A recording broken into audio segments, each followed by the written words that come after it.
ৰেলত সাধাৰণ যাত্ৰীয়ে ব্যৱহাৰ কৰা বিছনা চাদৰ, গাৰুগিলিপ, টাৱেল, ব্লেংকেটসমূহ পৰিষ্কাৰ হয়নে?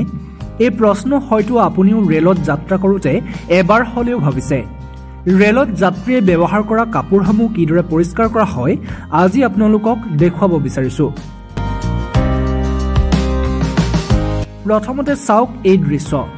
প্ৰতিদিনে বৃহৎ বৃহৎ ৱাশ্বিং মেচিনত ধোৱা হয় ৩২,০০০ বিছনাৰ কাপোৰ। তাৰ পাছত ৱাশ্বিং মেচিনতে শুকুৱাই সম্পূৰ্ণ পেকিং কৰি ৰেলসমূহলৈ প্ৰেৰণ কৰা হয়। হয়, আপুনি ঠিকেই শুনিছে, উত্তৰ পূব সীমান্ত ৰেলৱেত নতুন সংযোজন বামুণী মৈদামত স্থাপন কৰা হৈছে লণ্ড্ৰি কেয়াৰ চেণ্টাৰ। আমাৰ মানে প্ৰথম হ'ল আমাৰ মেইন হ'ল বুট লণ্ড্ৰিৰ এইমটোৱে হ'ল আমাৰ টানেল মেচিন। এইটো নৰ্থ ইষ্টত ক'তো নাই। এই টানেল মেচিনত প্ৰথম আমি কাপোৰ দি আছোঁ। এতিয়া এই কাপোৰবিলাক আমি দি আছোঁ। কাপোৰবিলাক অট'মেটিকেলি যাব, গৈ টানেল মেচিনত 13 চেম্বাৰ আছে, তাতে সোমাব, তাতে ৱাছ হ'ব। ৱাছ হোৱাৰ পিছত এইটো প্ৰেছিং মেচিনত যাব, প্ৰেছিং হ'ব।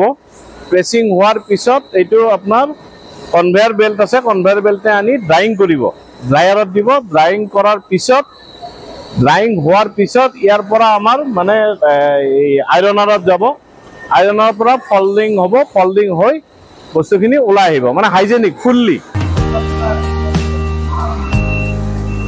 এতিয়া কাপোৰটো যে গুচি গ'ল অট'মেটিকেলি, এইটো গৈ আমাৰ 13 চেম্বাৰত সোমাব। 13 চেম্বাৰত সোমোৱাৰ লগে লগে প্ৰথমটোত আমাৰ 45 মিনিটছ ল'ব। তাৰপিছৰ পৰা 3 মিনিটছ ইণ্টাৰভেলত এইবিলাক কাপোৰ ওলাই থাকিব অট'মেটিকেলি। এইকেইটা হ'ল ড্ৰায়াৰ। এইখিনি ড্ৰাইং হৈ ফাইনেলি ওলাই আহে, প্ৰেছিং মেচিনৰ পৰা ওলাই ইয়াত যাব। তাৰপিছত ড্ৰাইং হৈ আহিব, তেতিয়া আমি টলিটো ইয়াতে লৈ আহিলোঁ। টলিটো লৈ অহাৰ পিছত এইটো আমাৰ আইৰনিং হ'ব অট'মেটিকেলি। তেখেতসকলে মানে হেৰি কৰি আছে, আইৰনিঙত গৈ আছে। তাৰমানে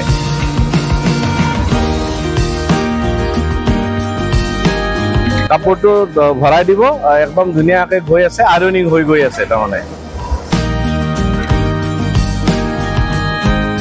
তাৰ পৰা আইৰনৰ পৰা আহি ফল্ডিঙত আহিলে, ফল্ডিঙৰ পৰা তলত ফল্ডিং হৈ আমাৰ both side double folder, both চাইডে যাব ফল্ডিং হৈ, তাৰপিছত পেকেটিং হ'ব।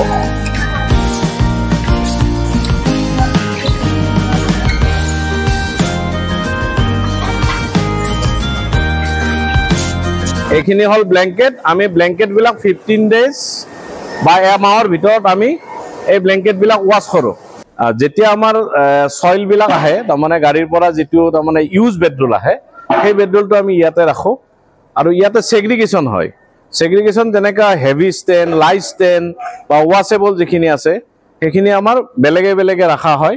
আৰু সেইখিনি বস্তুকে আমি তাৰমানে যিখিনি ভাল হয়, ৱাশ্বিং কৰাৰ যিখিনি হেভি ষ্টেণ্ড থাকে, সেইখিনিক আমি বেছি ষ্টিম দি তেতিয়াহ'লে আমি সেইটোও চাফা কৰি মানে কৰোঁ। আমাৰ টাইমটো অলপ বেছি লাগে।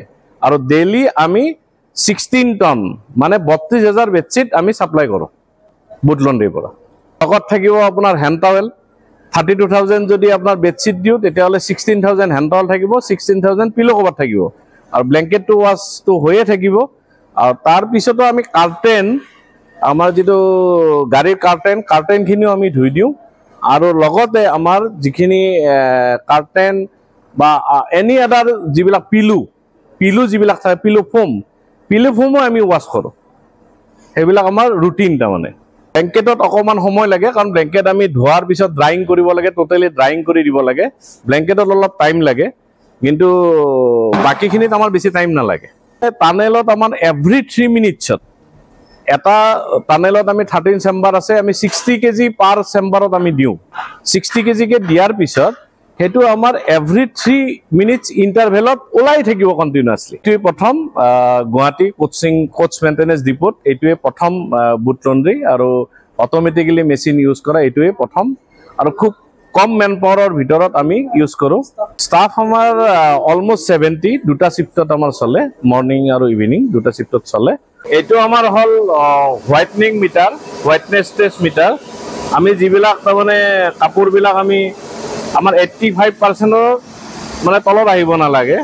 আমি 5টা ৰিডিং লওঁ। 5টা ৰিডিং ল'লে আমি এনেকৈ বহাই লৈ লওঁ, এনেকৈ দেখিছে 75.2, এনেকৈ 5টা ৰিডিং হোৱাৰ পিছত এভাৰেজ হোৱাৰ পিছত 85% হ'ব নালাগে, মানে তলত হ'ব নালাগে, 80%ৰ ওপৰত হ'ব লাগে।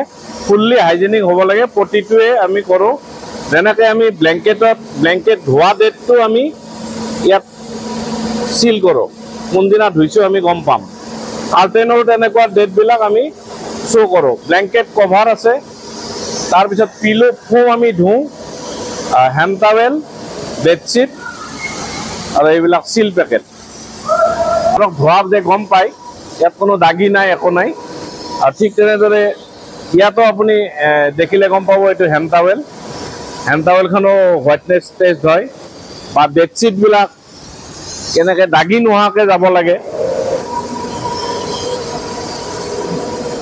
দাগি নোহোৱাকৈ তাৰমানে আমি হেৰি কৰোঁ এইবিলাকত হোৱাইটনেছ মিটাৰ ইউজ হয় মানে যাতে আমাৰ পেচেঞ্জাৰে যাতে ভাল পায় আৰু তাৰমানে ফুল্লি হাইজেনিক হ'ব লাগে আৰু ব্লেংকেটটো ধোৱা যায় মানে লেতেৰা হৈ থাকে সেইকাৰণে 15 ডেজৰ মূৰে মূৰে আমি ধুব লাগে সেইটো আমি ধুই দিওঁ